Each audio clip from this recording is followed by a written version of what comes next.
Paul specialises in accounting for small and medium businesses, but today he'll be running us through the government programs to help home buyers get into the market. So Paul, I'll just switch across to your screen now. And yeah, I'll let you take it from here. Yep, great.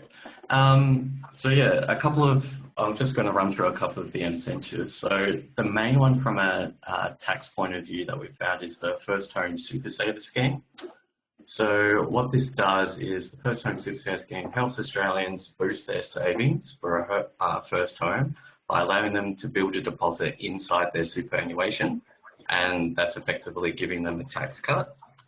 For most people, the scheme could boost the savings they can put towards a deposit by at least 30% compared to saving through a standard deposit account, which we'll show you a comparison a bit later. So what you can do is you can make voluntary concessional, which is before tax, or non-concessional, which is after tax, contributions into your super fund.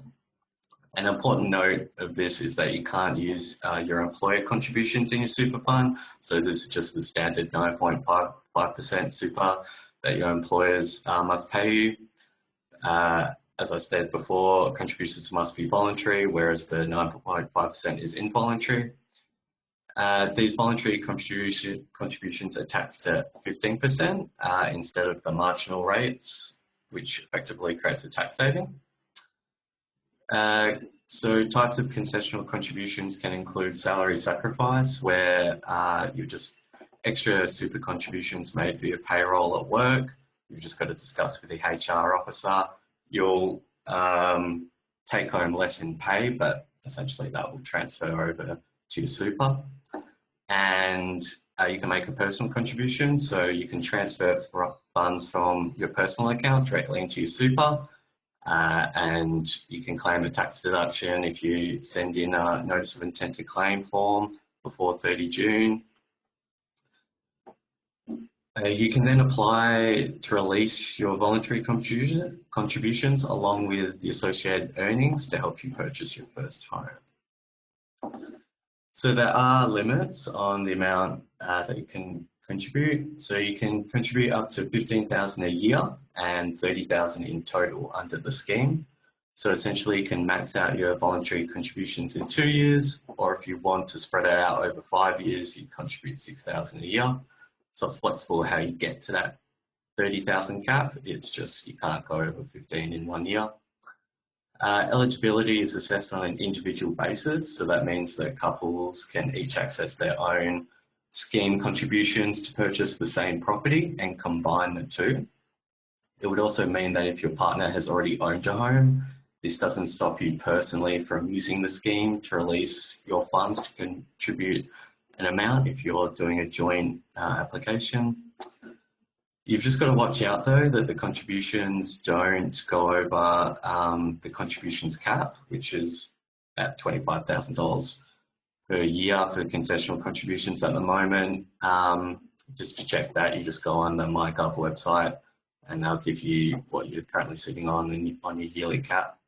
So just to clarify on that point there, Paul, so the $25,000 a year super limit, your employer contributions have already come out of that, and so you're not going to have 25 grand left if you want to put in that 15 grand amount necessarily. But yeah, as Paul said, MyGov can track what your limits are, and it differs for every individual. Yeah, that's it.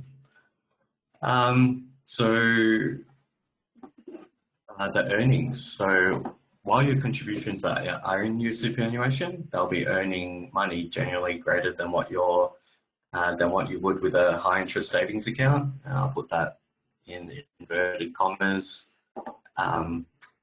You'll be able to withdraw a deemed rate of earnings on top of your contributions. So this deemed rate is currently 3.02 for the last quarter that the ATO set.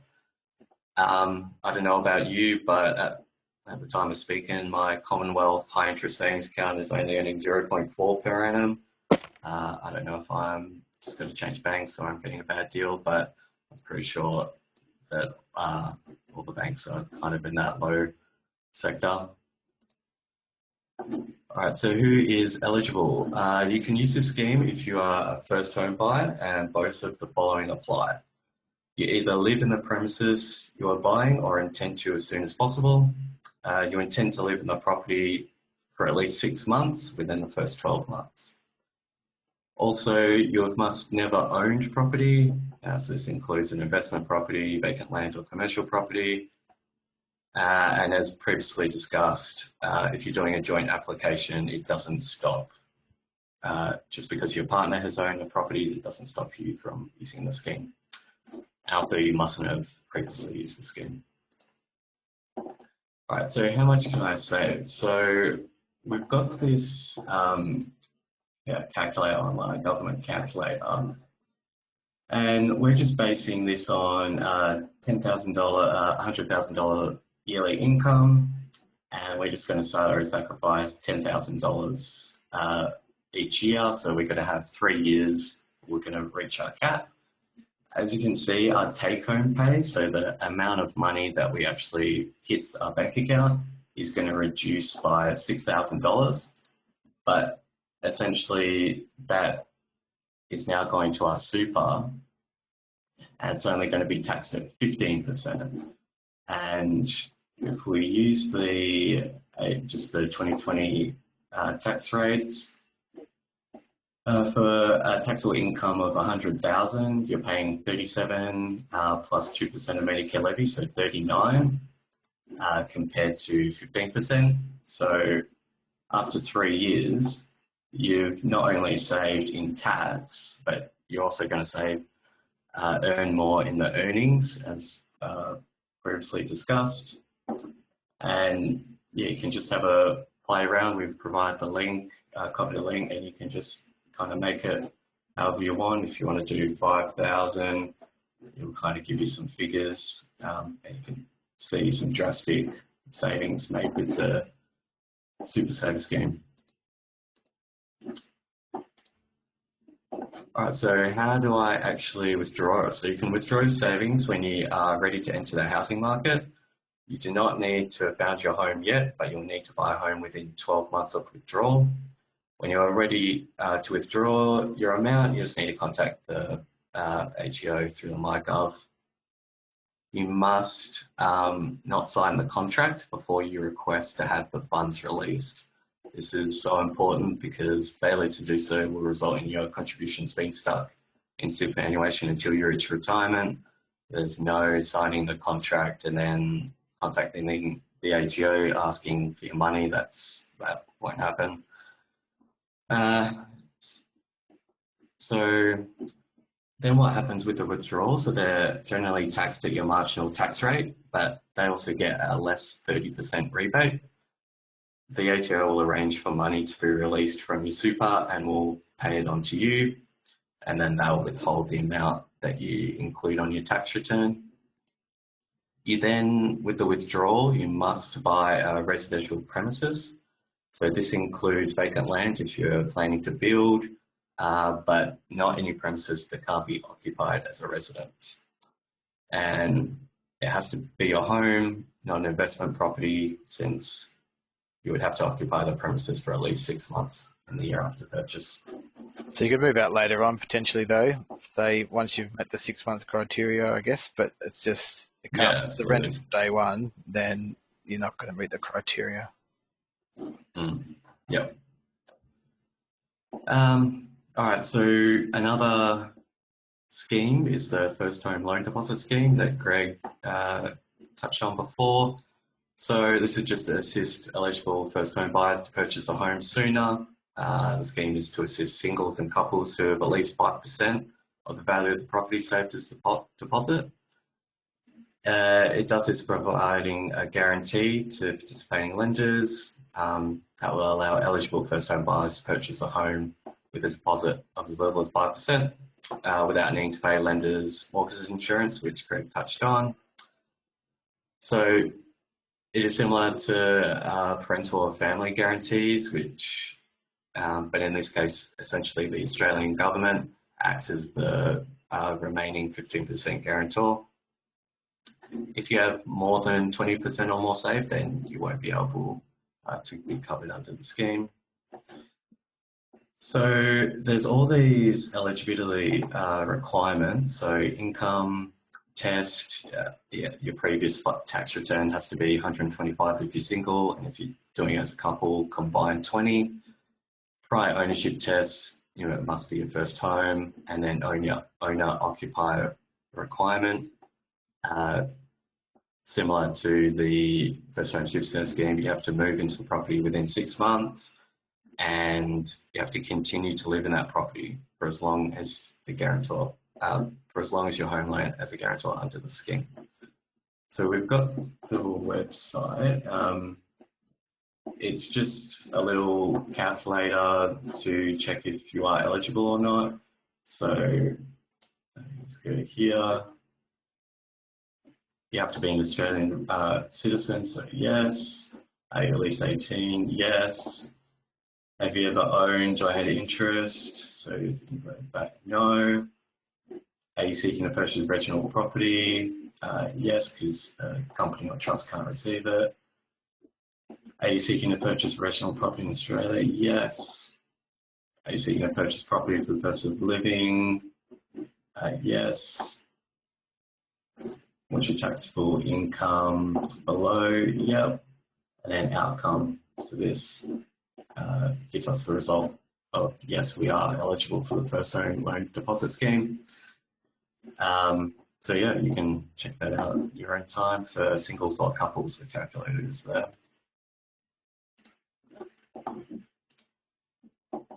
It's also got all these property price thresholds. So for new, it's got established homes and then new homes. We've listed here New South Wales and stuff like that. It differs from capital city and obviously regional, but they do classify some regional areas as capital city.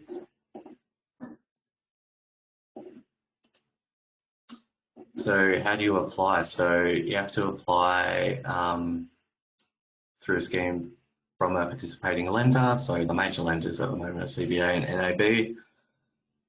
There's a full list that we've provided. All right, the third grant is the First Home Owner Grant. It's a national scheme funded by the states and territories and administered under their own legislation. Under the scheme, a one-off grant is payable to first home owners that satisfy all eligibility criteria. Right, so we've listed here our Victorian WA. So for Victorian WA, they'll each receive $10,000. $10,000 if they're eligible, or $20,000 for a regional area in Victoria. The grant is not income tested. The only criteria is that your new home must be valued at $750,000 or less, or in the case of WA, it's got to be less than $1 million north of the 26th parallel.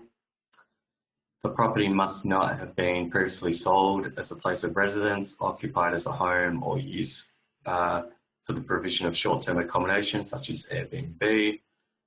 A new home can be a home that is substantially renovated and a home built to replace demolished premises. So you must occupy the home as your primary place of residence for at least 12 months, commencing within 12 months of settlement or completion of construction. You'll not be eligible for the First Home Owners Grant if your spouse or partner have already received the First Home Owners Grant, or they've owned a home. For all the other state and territories, just go to that link below, www.firsthome.gov.au, gives a link with all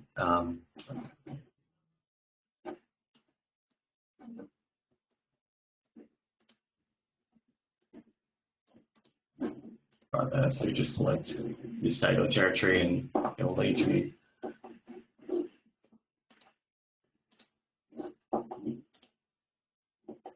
All right. So the next one is first home buyer duty exemption or concession. So this is strictly for Victoria. WA does have one as well as the other states. You've just got to check that link from the previous one. And this one's different because that's all homes, not just new homes, isn't it? Yeah, this is established homes as well. Yep. So when you buy your first home, you may be eligible for an exemption or concession from duty. Your first home duty exemption or concession may be available if you enter into a contract to buy your first home on or after 1 July 2017, and your home has a dutiable value of $600,000 or less to receive the full exemption, or $600,000 and $1 to $750,000 to receive a concession. So all the purchasers of the property, they must meet the first home owner grant eligibility criteria, which we ticked off before. And the exemption or concession is only available to you once. If you or your partner has received the benefit of this exemption or concession previously, you cannot receive it again. And yeah, as Jared said, unlike the first homeowner grant, it doesn't matter whether you buy a new or established home. But again, you must live in the home, so you must live as your principal place of residence for a continuous period of 12 months, commencing 12 months after settlement. So that results in, I mean, we've put in here from 600,000 onwards. Obviously, anything below that, you are fully exempt. But as you can see here, we're just doing the concession, and from 600.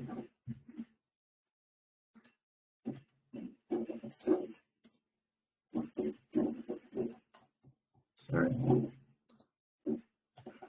From having a dutiable value of 605, you would normally pay 31,370, and then after the concession, you'd only pay 1,045. So you get quite a lot of savings there. And then lastly, Homebuilder. Won't touch on this too much because it's about to expire on 31 March, but essentially it's another $15,000 grant for contracts for new builds or substantial renovations. But as I said, expires 31 March, so you've got to get in quick. And yeah.